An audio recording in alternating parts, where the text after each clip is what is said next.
Midnight.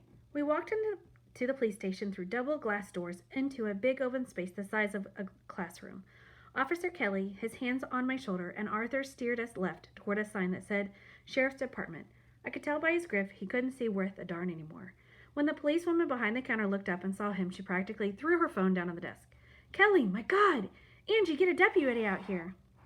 In that glaring overhead light, he looked pretty terrible. Cuts were showing up all over his face, red lines dotted with pinpoints of blood, and his eyes behind the empty frames had watered clean down on his cheeks.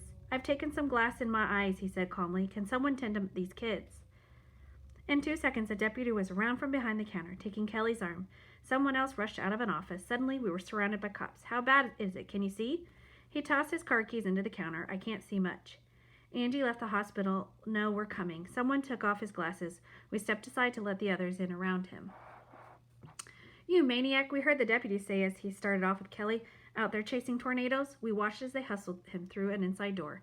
I felt a little silly waving at his back when he couldn't see me, but I did it anyways. It was awful not being able to tell him thanks or goodbye. Even after Kelly left, the place was a zoo. Phones were ringing nonstop. From somewhere in the background, we could hear the massive congestion of a police radio piling up messages. Cops and peoples in regular clothes were in and out of the office shouting to each other, everyone hyper.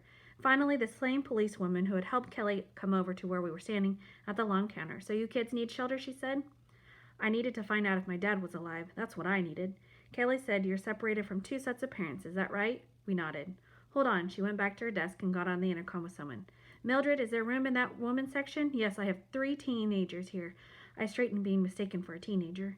She called someone else on the intercom, after which this heavy-set man in tan work clothes came out and glowed at us. I looked down at myself, then at Arthur. We really were a sight. My jeans were filthy, torn on both legs. Quickly, I wiped my face on the bottom of my shirt. Stacy didn't look much better in her oversized Levi's jacket and faded out cutoffs. He'll take you upstairs, the police lady said. Upstairs? What for? Can you tell me something first? I heard myself ask. Has Phillips, we heard, did Phillips get hit by a tornado? I wouldn't know. One was sighted near Hanson, I guess. People are spotting tornadoes everywhere on a night like this. We've been in 2 of them, Arthur told her. Is that all? She said sarcastically. There have been dozens. I felt like screaming at her. I knew she was upset, but she was making me feel exactly like a prisoner. Not 12-year-old kids have rights. I wanted to ask about Meaves Bull, too, but I lost my nerve. On our way up the stairs, the jailer, or whatever he was, said he was taking us to the women's section, since there weren't any female prisoners tonight. He led us into a carpeted room with very plain walls. There were 2 couches and some chairs. A table full of magazines. A policewoman was sitting on an arm of a chair talking to some people and writing stuff down on a clipboard. The jailer pointed to a narrow open bedroom jutting off the main room. You kids can have that unit, he said. 2 identical bedrooms on the other side were already occupied. I could hear a baby fussing over there, which made me want to be with Mom and Ryan more than ever. The woman in the brown uniform looked up and smiled. I'm Mrs. Minetti, the matron here. Sit down. I'll be right with you. Are we in jail? I whispered to Stacy after the man left. The women's section. That's what he said. It was pretty nice if you ask me. I couldn't see bars anywhere. The 3 of us sat down on the couch opposite the matron and stared at the other disaster victims, who were all wet and stringy-haired like us. A white-faced girl about Ronnie Vay's age stared back. She had a bandage on her arm. 2 smaller kids were barefoot and shivering, wearing PJs that stuck to their skin. Their mother wore a mud-splattered bathrobe minus the belt. We thought the storm had blown over, this lady was telling the matron. But when Dave went outside to see if things were letting up, it knocked him flat on his face. He crawled back to the trailer. God in heaven, when it hit, she couldn't finish. Our trailer was one of those big double jobs, her husband went on, but that tornado flipped us over like a cardboard box, dragged us 30 feet. His hand shook so bad he could hardly get a drag on his cigarette. When did you start to smell the gas? Mrs. Minetti asked. Right after. It was terrible. Overpowering. All up and down Sycamore. Though the women's section was plenty warm, I found myself getting chills on my arms. It was the gas that got us out, too, the other lady said, jouncing the baby on her shoulder. As she came out of the bedroom unit, the little boy was clung to her jean pocket, studied us with huge, uncertain eyes. When the adults started talking to each other, we learned that the second family had lost their house in Capitol Heights and had been brought in just ahead of us by a deputy sheriff. Everything's gone, a man said, shaking his head. Then sadly, even the dog, yeah, and we happened to see her. He shouldn't have mentioned the dog because it set his older kid to crying. The father lifted up his big boy and held him close to muffle the sobs.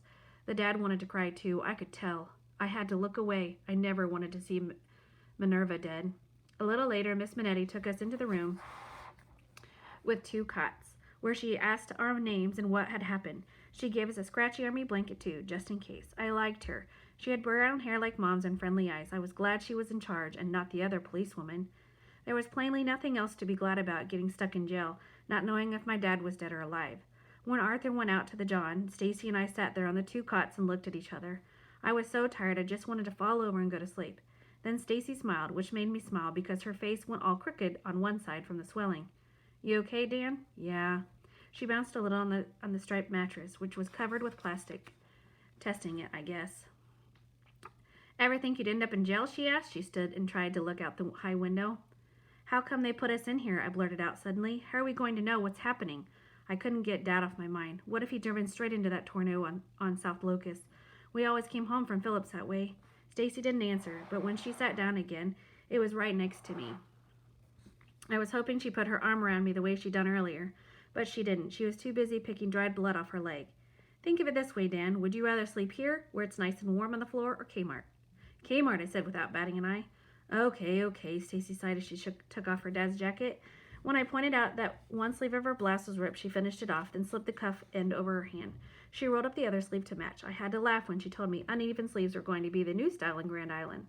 Stacy took her turn in the John next. Arthur and I pulled a bed into the window and climbed up, calling each other jailbird and juvenile offender, trading elbow digs as we tried to see out. The sky overhead was black as ever, though the rain had let up. There was no city lights at all. Only the parking area around the public safety center were ablaze. They have their own generator, Arthur told me, as if I hadn't figured that out already. Just then a siren started up below, making me think of Kelly again. I'd never be able to sleep in that jail, edgy as I was about everything. Arthur was getting edgy too, I guess. Several times he tried to open the window before we jumped down, but he couldn't. Making a desperate face, Arthur pulled his t-shirt up above his belly and started fanning himself. It's too hot in this place. Can't get any air. Stacy was on her way back and heard us grumbling. Will you two shut up? Do you know how lucky we are? We're alive, and our families are alive. Maybe, I muttered. Just shut up, both of you. Arthur was about to. I'm scared, you big smart-ass. Woo, he yelled suddenly, giving her a shove. You don't have brains enough to be scared. There are 9 of us, remember? How are we ever going to live? Stacy backed off. There were going to be 10 of us soon, she said coolly. Arthur stared. It was so quiet that in the women's section right then you could have heard a cockroach sneeze. Mama's pregnant? Don't broadcast it, Stacy whispered. She didn't want the whole world to know yet. Arthur grinned at me, everything else forgotten. Maybe we'll get a boy like Ryan, no lie. Stacy, is she really? Stacy nodded gravely. Arthur once told me their family believed babies were God's jewels. I also knew he was tired of being surrounded by females. Come on, let's push these cots together, Stacy said, all sweet and motherly again. We'll have to sleep crosswise. We had just stretched out to see if we'd fit when Miss Minetti came back in with some trays of food. It's all I could find, she apologized to everybody. You kids will have to pretend you're at the A&W. I wasn't going to do that. Didn't she know that the A&W was in splinters like everything else on South Locust? We sat down on the floor under the window, behind the beds, where it was cooler and more private. Our midnight snack, as Stacy called it, amounted to 7 graham crackers each, 1 with leftover and 3 cans of cold 7-Up. I have to admit that jail food tasted better than anything I'd ever had at the A&W. I'm needed down below, Miss Minetti announced before she left, so I'm turning the lights off in these bedroom units. We'll all try to get some sleep. You'll need it. Everyone thanked her, everyone except the baby, that is, who kept on crying even with a graham cracker in his fist. I figured the kid must be teething like Ryan. I wonder why that tornado happened to us, Arthur said, sitting there beside me. Why didn't it hit Lincoln or Kearney, or same place in Iowa? Stacy leaned forward to brush the crumbs off her shirt front, all the time watching the lady with the baby. Arthur scooted closer. You know what, he said. What, I answered absently. I was just finishing my last cracker, wondering how long it would take Stacy to go help with the crying baby. I was feeling sorry for the poor mother myself and only halfway paying attention to Arthur when Stacy set her 7-Up down on the tray. Be back in a minute, she said. Hey, Arthur banged on my leg until I turned to face him. Listen, Dan, this is important. Yeah? You know that bull roar I made? I nodded. You know what the Hopi Indians believe? My eyes were back on Stacy. Sure enough, the lady was letting her take the baby. Dan, what if I caused that tornado, he whispered in a hoarse voice. What are you talking about? The bull roar. The Hopi Indians won't let their kids play with bull roars inside, not in the spring. Leastways, you know that roaring sound they make? I nodded. That sound is supposed to bring on the whirling death and destruction and that all. I knew about it, but I swung the bull roar anyways. Remember your Aunt Goldie's place? It was ripped apart worse than anybody's. Arthur, bull roars don't cause tornadoes. He was a lot smarter than me. How could he even think that? Why, yes, then, Grand Island, Nebraska, the all-American city. Why, our neighborhood. There were tornadoes spinning down all over, I reminded him. He leaned back against the wall and pressed his lips together. I guess I was making him mad. I leaned back too and sucked on the edge of my 7-Up can. In spite of the heat in there, goosebumps began to finger my scalp. Was it any different? What I'd been thinking? We both knew about tornado storm cells and squall lines and all that. Then why had I been thinking the same way as Arthur? Only me, it wasn't some stupid bull roar. It was Ryan. It was all those times I'd wished Ryan out of my existence. I'd have been sick of him from the day he was born. I squeezed my can flat with both hands, pushing the air out of my lungs at the same time. If anyone was being punished with a tornado, I was. I was the one who had resented a helpless baby, my own flesh and blood. I wonder now how I could have felt that way about him. Arthur, I spoke up, determined to straighten him out. The tornado wasn't anybody's fault. Don't you think I know that? But you just said? I know what I said. He got to his feet grinning. Come on, let's pick our spots before Stacy comes back. She's a real bed hog. Arthur took off his shoes and settled himself at the end, stretching across the 2 cots. It took me longer, pulling off one waterlogged sock after the other, then rolling up the muddy bottoms of my jeans. I took my time inspecting my feet, which looked like prehistoric monsters. They were so wrinkled and gray. By the time I was ready to lie down, Arthur was breathing hard. It took all of 3 minutes for him to fall asleep. When Arthur unconscious beside me, I turned my head so I could see what was going on in the big room. The men had propped open the door and were standing near the entrance, smoking and talking in low voices. The mother in the opposite bedroom unit was washing her kids with a cloth and looked like the cuff end of Stacy's sleeve. The girl with the bandage arm lay on one of the sofas, very still, her dark eyes open. I wondered if I'd ever seen her at Dodge Elementary, but I didn't think I had. Stacy was now playing peekaboo with the baby, hiding behind the overstuffed chair, then popping out with these squeaky sounds that made the little kid laugh.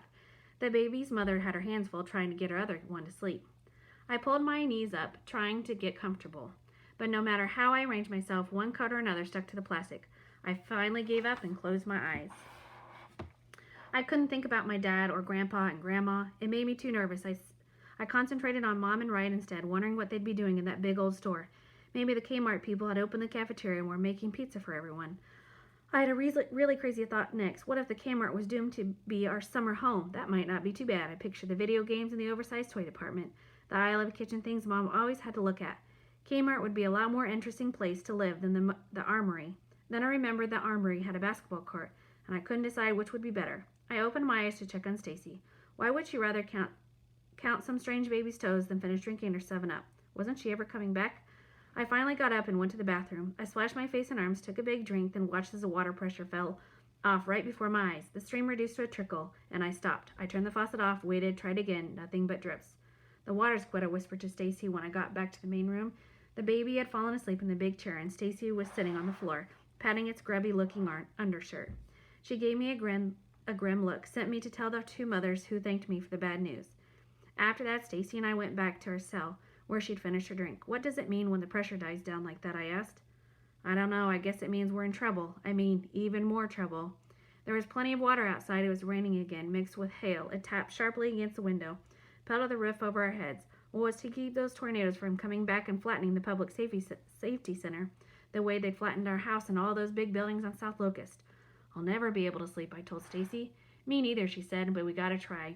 We lay down across the cots, facing each other in the half-dark, hardly a foot between us. Having her made me feel much better. I have to admit, I figured I could spend a whole lifetime laying that way next to Stacy and not be unhappy about it. My face is really a mess, huh? She whispered. I shook my head against the plastic. Even black and blue, she looked terrific to me. We closed our eyes. When I opened mine again, Stacy was looking at me. Don't be worried, Danny. I can't help it. You know something? Mama quotes scripture when she gets upset. Says it's like taking a tranquilizer. Wish I knew some scripture, I said, which was only half true. You know the Lord is my shepherd, don't you? Everybody knows that. Okay, so here, Dan. We have to hold hands. Anyways, this is how we do it at home. I felt kind of funny about Stacy holding my hand, which was all sweaty and hot. But that didn't matter after all because so was hers. Now, like Mama says, you have to make a picture in your mind to go with every line we say, or it won't work. Try it. I nodded. The Lord is my shepherd. She stopped there. Are you getting a picture? Yeah, I was. A sleeping shepherd, plain as anything. So, what's he wearing? Sandals and a long robe? Does he have a cloth thing on his head? He does now, I described it for her. It was wheat colored with a red border design. Something like a sweatband held it in place. Hey, great, Danny. Stacy squeezed my hand and smiled her weird smile. We went on through the green pastures and the still waters. I saw the lambs all soft and fluffy. I heard them bleat with their mothers. We hadn't come to the valley of the shadow of death, or my cup runneth over, when all the lights in the place went out. We sat straight up. Stacy rushed to the window, jumped a few times. They're off down below, too, she said. We automatically grabbed hands when she came back. I couldn't believe it, but hers had already turned cold. In the big room, one of the men struck a match. The light drew the parents together like a magnet. In the brief flickering, we could see the girl on the sofa was sitting up. Auxiliary power's gone, one of the men said. Must have blown the generator. Dan, Stacy whispered, her voice suddenly grown queervy. This really scares me. It doesn't scare me, I lied right in my teeth, but I'm not scared at all. I held her hand tight, marveling it was exactly the same size as mine, and squeezed my eyes shut against the terrifying dark. I stared in again against the 23rd Psalm, only to myself this time. Funny how that shepherd, who sure enough had Jesus' face to start with, was looking more and more like my own dad.